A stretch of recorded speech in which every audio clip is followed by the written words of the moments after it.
What's happening, everybody? What's going on? Episode 425 of the podcast. I'm your host, RJ Carbone. Thanks for stopping by. Thank you for listening to or watching BD4, where there's no better way to get your Yankees and Knicks analysis. We also do MMA too. Yanks every series, Knicks every game, and MMA on occasion. Talking Knicks in this episode, as you could tell by the title. The Knicks took down the Magic for their second win tonight of the season. And it was a strong win, man. And the team's looking good. All right. 115-102 victory for the Knicks tonight. The Magic came into this game looking for their first win, but they now fall to 0-4. And the Knicks came into this game looking for their second win, and they improved to 2-1. The Knicks are also 2-0 at home. That was a problem last year, winning at the Garden. But it's good to see them looking strong so far this year. And their only loss being on opening night, it was an overtime defeat to Memphis in Memphis. So, considering all that, it's been fun. I'm liking the vibes 3 games in here. Can we get a t-shirt? If we keep winning, I think we're going to need a t-shirt that reads, I'm liking the vibes. In orange and blue. Because I am. It feels good. It feels like the Knicks could have a chance to do something decent here. But yeah, tonight, the Knicks were led by their big three.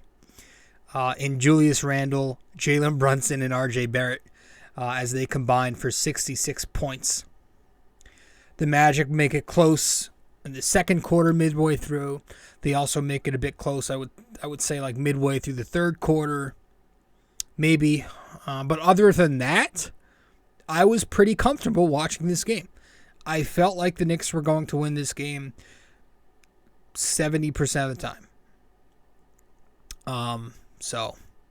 And that was because, and I guess we'll get right into this, I felt so comfortable because of Jalen Brunson. Bing bang. That's right, folks. Jalen Brunson gets another bing bong ball. That's 2 of the 3 games where he's earned the bing bong ball out of the starting spot, the starting unit. Gets his second of the season. He scored 21 points tonight, had 6 assists, 3 rebounds, and 2 steals. He shot the ball 8 for 16 from the floor, 2 for 4 from three-point distance, and 3 of 3 at the charity stripe. I know I probably snubbed Julius tonight, and it's not because I hate him from last year. I'm actually giving him another shot, and I like what I'm seeing from him. I'm cool. We're cool. Me and Julius are cool right now. But it's just because the difference, I'm giving him the award because the difference right now in having a point guard play point guard versus Alec Burks or Julius Randle or a washed up Kemba Walker for that matter, the difference is so immense. The dude was a plus 17 tonight in the box score. And that was a legitimate plus 17 too. That wasn't one of those bullshit ones. Like it was legit. He really, I'm trying to pull up here. He really played well.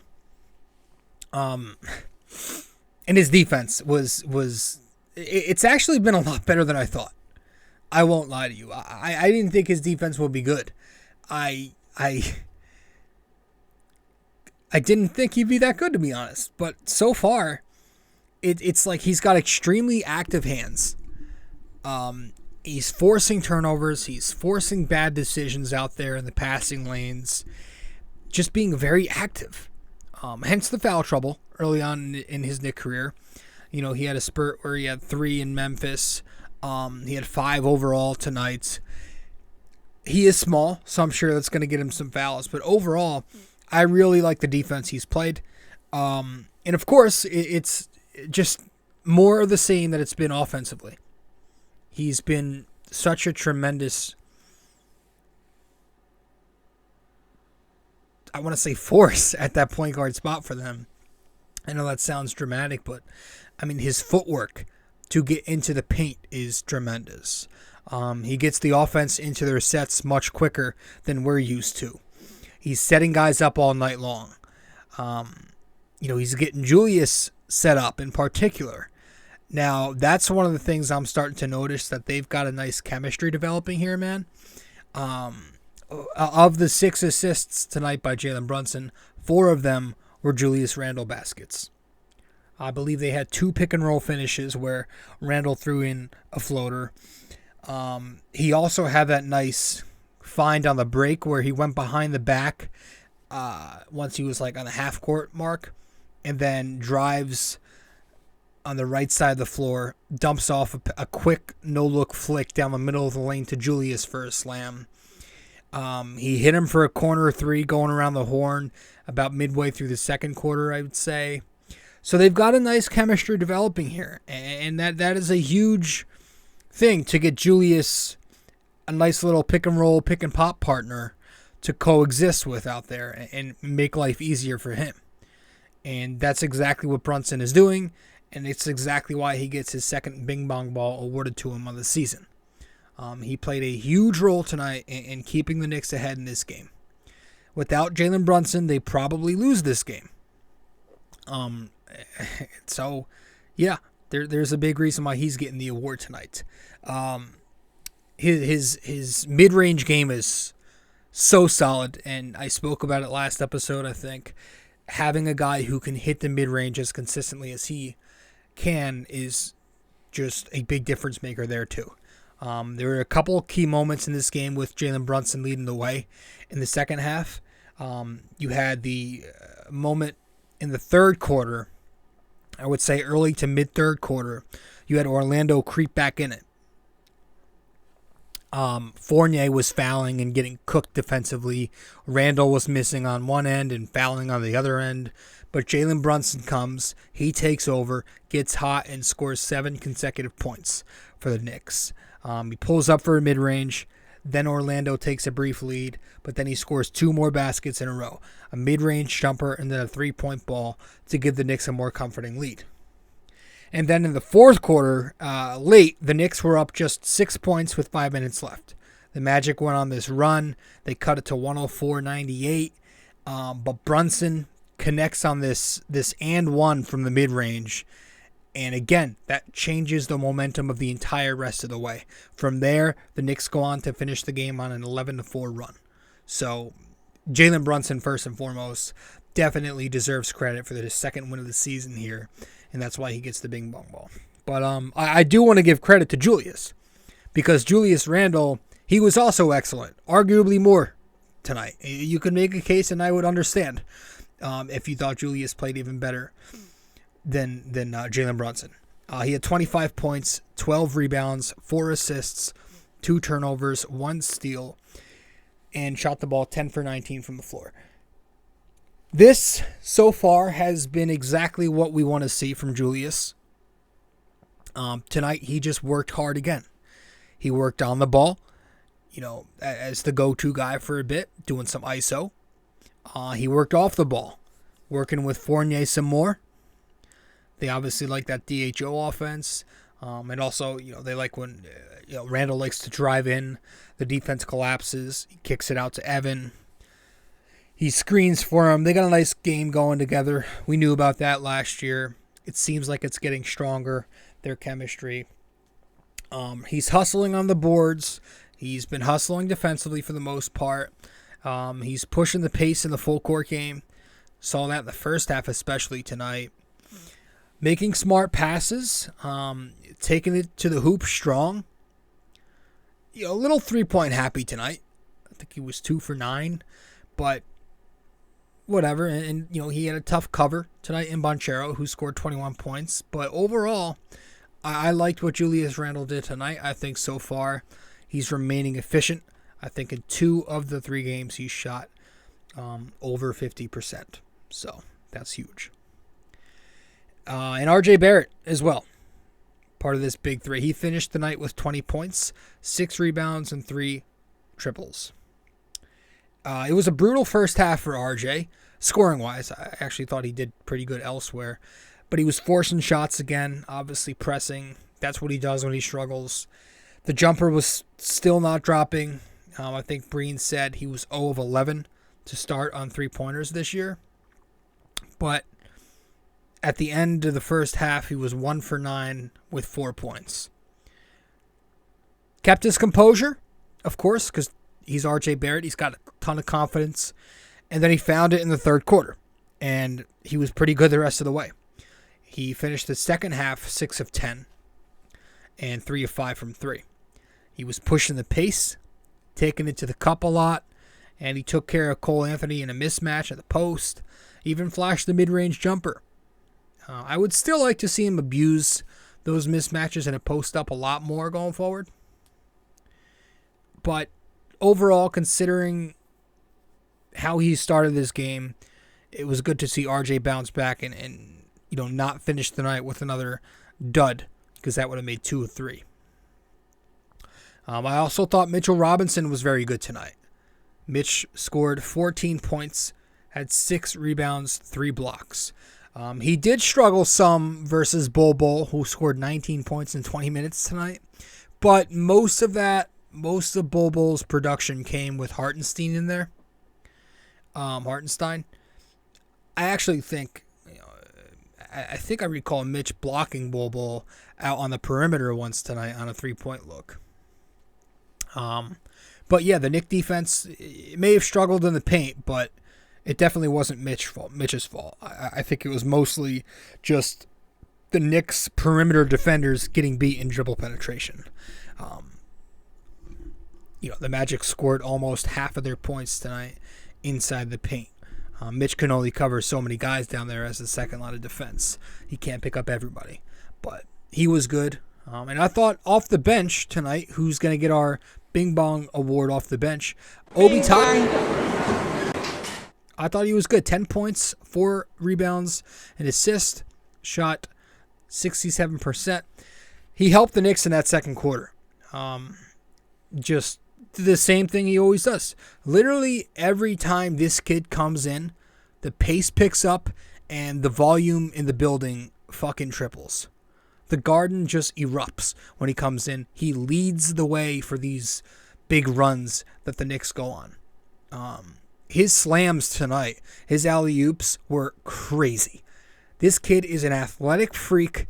The amount of air he gets, the hang time, his head is above the rim every time he's in the game, man. He's jumping like crazy. Just watch his highlights tonight, and you will know what I'm talking about. So I really liked what I saw from Obi Toppin.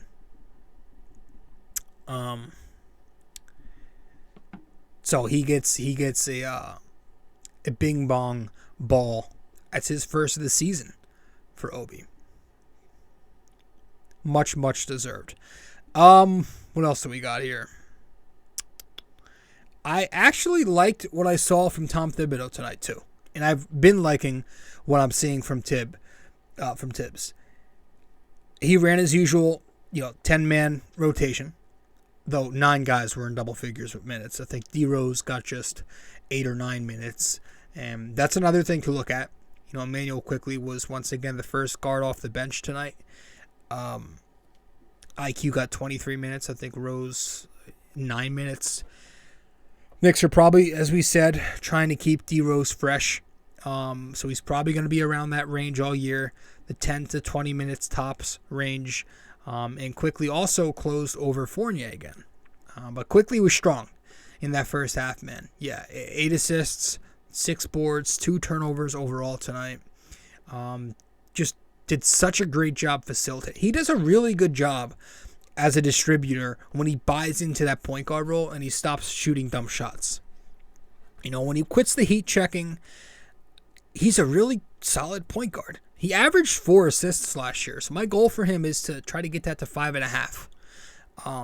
But yeah, he came into that first half for Jalen Brunson, and he started diming up everybody. Even Cam Reddish, folks. I think I counted 3 times tonight where IQ went to Cam. So kind of, quieting down those overly dramatic rumors early on here in the season that him and Cam don't have a good chemistry. He just has to get his shot falling because we can't have him putting up zeros. That's now twice in 3 games so far. He has had 0 points in a game. I know he's a slow starter, but we can't make that a thing and just accept it. He's got to get it together. But anyways, we were talking about Thibs. He managed a good game. He managed a very good game with the lineups. I thought he staggered tonight some more. I mean, that's something he didn't do often last year. That was a big thing we were complaining about, especially the first half of the season where Thibs would refuse to adjust and stagger guys. In the second quarter, you saw quickly Barrett, Toppin, Cam Reddish, and Hartenstein giving the Knicks a little bit of an offensive punch that we talked about with Obi scoring most of his 10 points there in the second quarter. And then in the third quarter, he starts with all 5 starters. And then I think, with the Knicks struggling, the starting unit wasn't getting it done. They were in need of some more offense. He goes Hartenstein over Mitch and Toppin over Randle. That was about with 5 or 6 minutes remaining in the third quarter.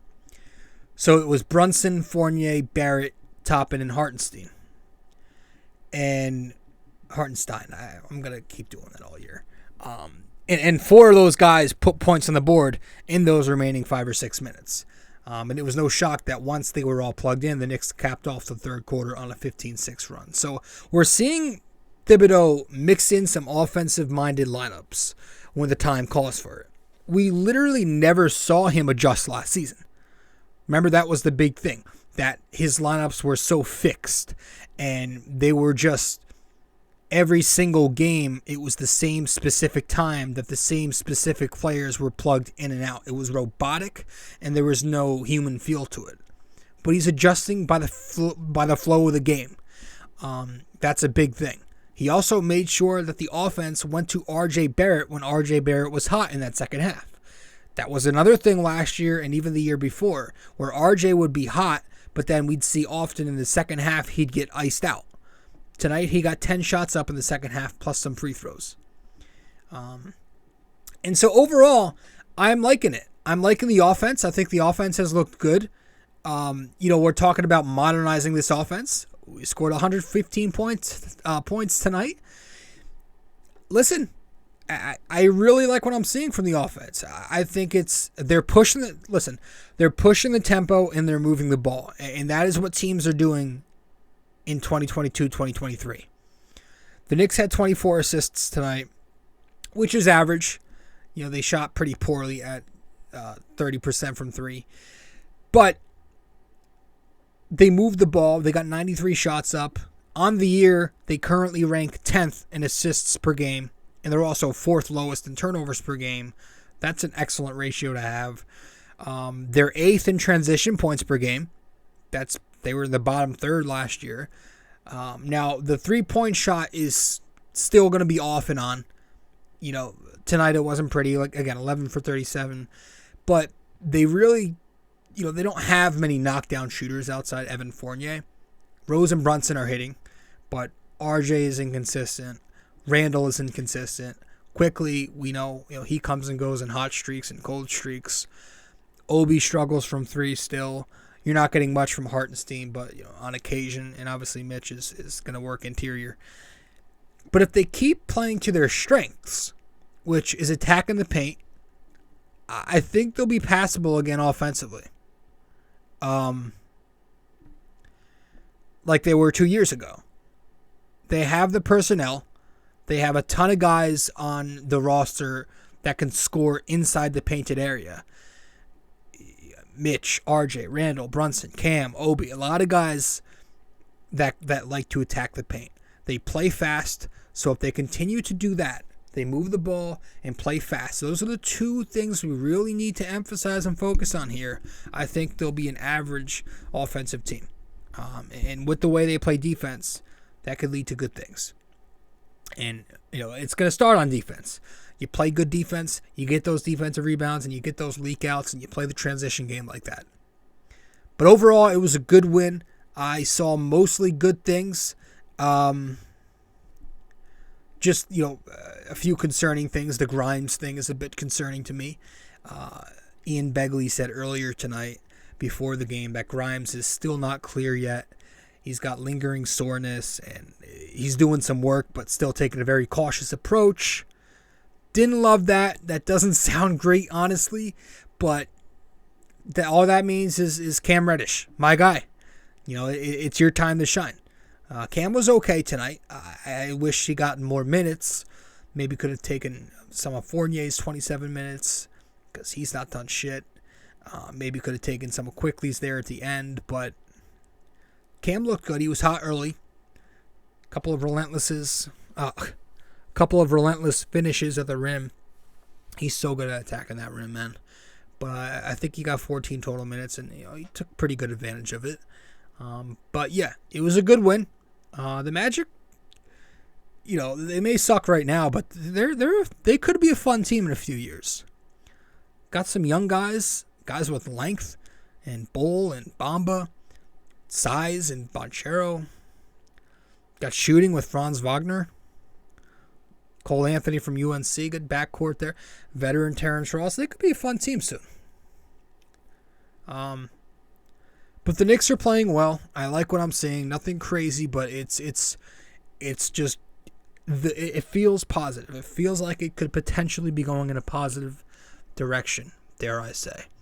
Anyways, let's head to break, and we'll wrap this one up with the NYY-NYK-MMA trivia question of the day as soon as we get back from break. Stay with us. Be right there. Hey guys, so if you are a listener of the podcast often and you want to know where to find me on social media, you can find me on Facebook at BD4. You can find me on Twitter at BD4Pod. And you can also find me on Instagram at RobJCarbone. BD4 is located on many different platforms. You can listen to the podcast on Apple Podcasts, and if you do there, be sure to give us a 5-star rating and review.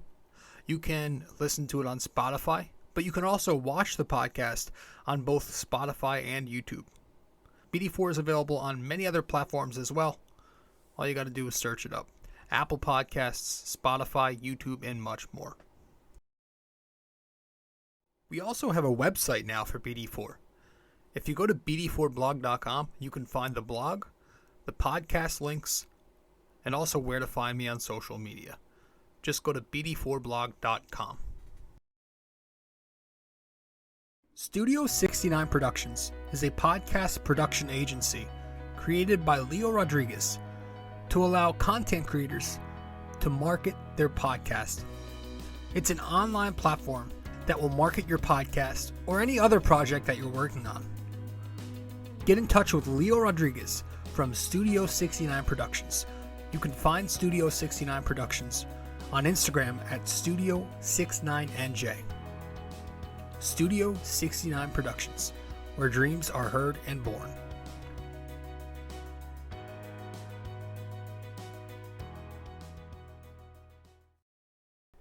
All right, welcome back to the show. I'm your host, RJ Carbone, episode 425 of the podcast. Thanks for stopping by. If you are new here, be sure to listen to us on Apple Podcasts or watch us on YouTube. I'm also on social media, Facebook at BD4, Twitter at BD4Pod, and Instagram at RobJCarbone. Let's wrap it up with our NYY-NYK-MMA trivia question of the day.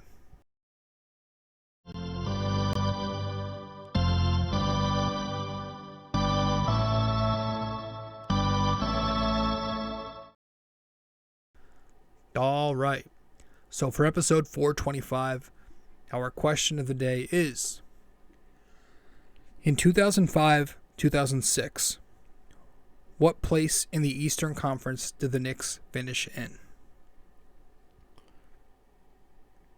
In 2005-2006, what place in the Eastern Conference did the Knicks finish in? Let me know the answer wherever you can reach me. If you get the answer correct, I'll give you a shout out in the next episode. If you don't get it correct, but at least attempt to guess the answer, I'll let you know what the answer is in the next show. In 05-06, what place did the Knicks come in? All right. Thanks, guys. I appreciate you tuning in. That's just our recap on the third game of the New York Knicks 2022-2023 season. Episode 425 in the books. 426 will be out this week when we talk about the next game the Knicks face. The Knicks play. They play the Hornets. It's going to be a tough one. We got some tough ones coming up. It's a tough schedule. I think it's the Hornets on Wednesday.